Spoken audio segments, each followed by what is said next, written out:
All the Young Dudes by MsKingBean89. Chapter 29. Second Year. December Moon.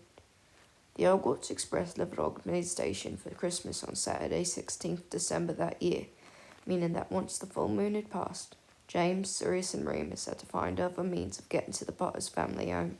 McGonagall, after lecturing Remus on not letting any other students in on the secret, was sympathetic to the marauders' wishes and allowed them to use the Floo connection in her office, just this once.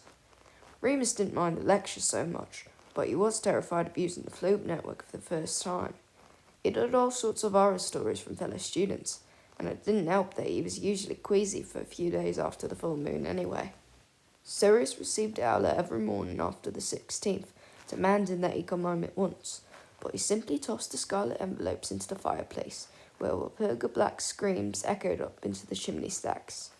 James was clearly unnerved by this behaviour, but didn't say anything. Sirius was always up for a fight lately, and it was just better to steer clear. Unfortunately, as the full moon drew nearer, Remus also had a very short fuse. The two boys bickered over anything and everything, and poor James had to step between the pair more than once. "Just write back to her, for God's sake," Remus groaned on the morning of the 20th, throwing a pillow at Sirius from his bed. He'd been working early for the third morning in a row by Owler. "If you think you can escape your birthright in this cowardly fashion, then you've another thing coming," it wailed, echoing through the Gryffindor Tower like a banshee. "Stay out of it, Lupin," Sirius flung the pillow back at him. "How am I supposed to stay out of it when it's in our bloody bedroom every morning?" Remus growled, getting up now. "I'm so sorry to inconvenience you," Sirius retorted, dripping with sarcasm. He looked rough, as if he hadn't slept properly at all, but Remus was in too much of a bad mood to care, and his transformation was only hours away. "How about not acting like a spoiled brat for 5 minutes?" he snapped. "You're so bloody selfish." "I'm not asking her to send them. At least I'll get post. At least people care enough about me to." Remus threw himself on top of Sirius and began thumping him as hard as he could, incandescent with rage. "Shut up!" he grunted, landing a decent punch right on Sirius's left cheek. Sirius, though extremely adept at caustic insults, was not much of a fighter. He gasped and tried to push Remus away, eventually grabbing his wand. "Morteo!" he hissed, aiming at Remus's face.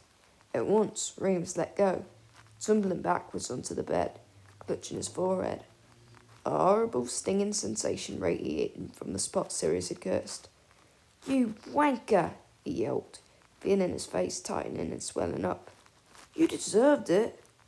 "Sirius!" James clambered out of his bed too late. "You cursed him! You bloody cursed him!" Sirius was looking less sure of himself now. "He started it. He didn't even have his wand on him." Remus had climbed off the bed and was staring at himself in the wardrobe mirror. He looked as though he'd rolled through a stinging nettle bush backwards. The skin was still red and shiny, taut and swelling at a worrying rate. "Does it hurt?" James asked, tentatively. Remus shook his head, though it did, a lot. "I'm going to the hospital wing," he said. "Don't come with me," he snapped, seeing James pulling on his dressing gowns. As he marched out of the room, still in his pyjamas, he heard James mutter, "Attacking someone who's unarmed is really fucking no Black." Madame Pomfrey yielded him quickly, using the counter jigs, but she was very annoyed about it. "Who did it?" she asked him. "If it was Potter or Black, then I want to hear about it. I told Minerva it was a bad idea to let you go away for Christmas." "Why shouldn't I go?" Remus asked, scandalised. "Sirius is going." "Mr. Black doesn't have your limitations." "But we're not going until tomorrow. It's right after the full moon. That's the safest." "I'm thinking of your health, Remus. You're very fragile." "I'm not fragile," Remus seethed. "Of course not, dear," she said, not really listening to him. "Now sit there quietly for a bit, eh? Have you had breakfast?" Madame Pomfrey made him stay in the hospital wing all day in his pyjamas. The Meadowitch had been working on a new potion that she hoped might make his transformation smoother. She let him borrow some of her books, so it wasn't too bad, but he felt like an invalid all the same. His face was still a bit tingly from Sirius's curse, though the swelling had gone down substantially. It might be a good one to use on Snape. He made a mental note to remember to ask Sirius exactly how he'd done it. At about 1 o'clock, just after lunch, James and Sirius came to see him. Madame Pomfrey gave them a sound telling off first. "Cursing your fellow housemate! Cursing your dorm-mate! For goodness sake! In my day you'd have been flogged. And Professor McGonagall has informed me that you know about his special circumstances. One might think you'd have more sense." James made copious apologies, and Sirius barely flinched at his mother's obscene chastisements anymore, hung his head, looking utterly ashamed. Eventually, Remus guessed that this must have been enough to satisfy the school nurse, who allowed them over to see him. They stood at the end of the bed like mourners, barely meeting his eye. "We're really sorry, Remus," James started. Remus clicked his tongue. "You never did anything." James kicked Sirius. He looked up too. "I'm really sorry, Remus." He had a heavy dark bruise eye on his left cheek, and his eyes looked a little overbright. Remus wondered if Sirius had cried about it. The thought made him feel funny. He shook his head, no longer angry. "I started it. Sorry I hit you. Sorry about the owler. Sorry your mum's a nightmare. Sorry you're a werewolf." They both laughed, and everything was forgiven. "Will she let you out now?" James asked. "A few hours still to the moon." Remus shook his head. "No, she wants to try some new potion." "I didn't know there was a cure." "There isn't," Remus said quickly. "This is just I think it's to make the transformation, easier."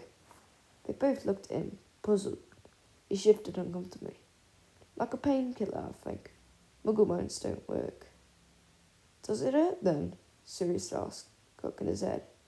Now that the storm had passed, he was back to seeing Remus as an interesting specimen. "Well, yeah," Remus frowned. He had assumed they knew a lot more than him, having grown up in the wizarding world, so he was surprised that they didn't know about the pain. For a long time, the pain was the only thing he had known. To his surprise and delight, James and Sirius elected to stay in the hospital wing with Remus for the rest of the afternoon. They played a few rituous games of exploding snout before Madame Pomfrey sternly told them to quiet down, so they switched to gobstones.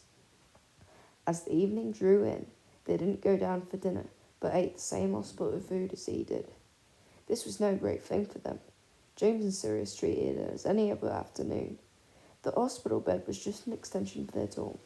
For Remus, it was everything. It was time that would otherwise be spent anxious and alone. It was the closest thing to family he could imagine. McGonagall came and chased them out eventually, ready to lead Remus to the shack.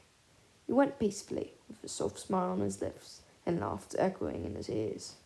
Madame Pomfrey's pain-killing potion had no effect, but Remus found the transformation slightly more tolerable of the same. James and Sirius arrived first thing the next morning.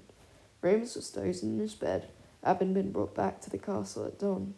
His face hurt, and he knew it wasn't from the curse anymore. Madame Pomfrey had left her arm mirror on his bedside table, glass down, but he had been too tired to look yet. He was woken by the sharp gasp of breath which either came from James or Sirius. He wasn't sure who. When he opened his eyes, they both had rearranged their expressions into stoic cheer. "Right, mate?" James said, with a half smile, as he might address a child. "All right," Remus croaked, hauling himself up. "It must be bad." He lifted the heavy mirror and turned towards his face. The cut looked half-healed already, thanks to Madame Pomfrey's ministrations, but it was still a shock. The scab was hard and black, edged with the tint of red skin. It stretched from the inner corner of one eye, up over the bridge of his nose, diagonally down towards the centre of his opposite cheek. He couldn't remember much, but it looked as though he'd almost split his face wide open. "My beautiful face," he said, weakly, attempting sarcasm, but feeling dreadful. Now everyone would know. So far he'd been able to hide the worst of his scars under his robes, but he knew now that it had only been a matter of time before his luck ran out on that regard. "It's not that bad," James said, quickly. "It will heal really fast, I bet." "How did—" Sirius began, but was interrupted by Madame Pomfrey, who came storming over. "You two back again." They stepped back, sharply, as if frightened of her, showing deference they'd never shown for McGonagall. The nurse pulled the curtain around Remus's bed, closing it in their faces. "Ah, you've had a look, have you?" She addressed Remus now, in a much softer tone. "I know it looks bad, but it'll bail just like the others. Should be barely noticeable by the new year." Remus somehow didn't believe her, even as most faded scars were still very noticeable. She took a closer look and smoothed a clear ointment over the cut. "Take this with you," she instructed, handing him the jar. "Apply every morning and evening. Does it hurt still?" He shook his head. She clucked her tongue, skeptically. "Well, even so, it might itch a bit as it heals. Perhaps we could try trimming your nails down next month. Though it's close, the claws will come in anyway." She sighed, sounding frustrated. "Your face must have still been irritated even after we got the swelling down." "It's fine," Remus shrugged off. He was keenly aware of his friends on the other side of the curtain and wanted it to go away. "Can I go now? I feel okay." "Wouldn't you rather get a bit more sleep?" "No," he shook his head vehemently. "I'm hungry. I want to go down for breakfast." He knew that would work. She was always on him to eat more. "Well, fine. Get dressed and off you pop." Sirius was very quiet during breakfast, leaving James and Remus to maintain the conversation, something neither of them had much practice at by themselves. Once fed, they went upstairs to pack because Sirius and Remus had left it to the last minute. James, frustrated by the lack of foresight, marched to McGonagall's office to see if everything was ready for their journey, leaving them to it. Remus packed a few things. He hadn't got others any presents, and he'd made them all promise not to get him anything either. It wasn't fair. Matron had sent Ed a small package, so there was that. He threw in some clothes. The others probably wore robes at home, but the only robes Remus owned were his school uniform, and he wasn't actually sure he owned that, or whether it was just a loan, so he just shoved in his muggle clothes. Packed, Remus turned to find Sirius, standing directly behind him, looking even worse than he had the day before. "What's up?" Remus asked, startled. "It's my fault," Sirius replied, his voice strangely flat. "I heard Pomfrey say so." "Eh?" "Your face. I cursed it. Then when you turned, you scratched it." "Oh." Remus raised his fingers to his face, self-consciously. Sirius looked away. "It's not really your fault," Remus said, awkwardly. "I mean, I scratch everywhere else too. Bound to happen eventually." "Why do you do it?" Sirius had asked this once before, when looking at his old scars. This time, Remus could tell that he really understood what he was asking, but Remus still didn't have an answer. "I don't know. I don't remember." "You don't remember anything at all?" "Not really. I know I'm always hungry, like I've been starving all my life, and angry." "About what?" Remus just shook his head. "Just angry." "I'm so sorry, Remus." Sirius looked sad again. Remus couldn't bear it. "Oh, shut up," he said, half joking. "You wouldn't think twice about cursing James or Peter." "Yeah, but you're—" "Don't say it.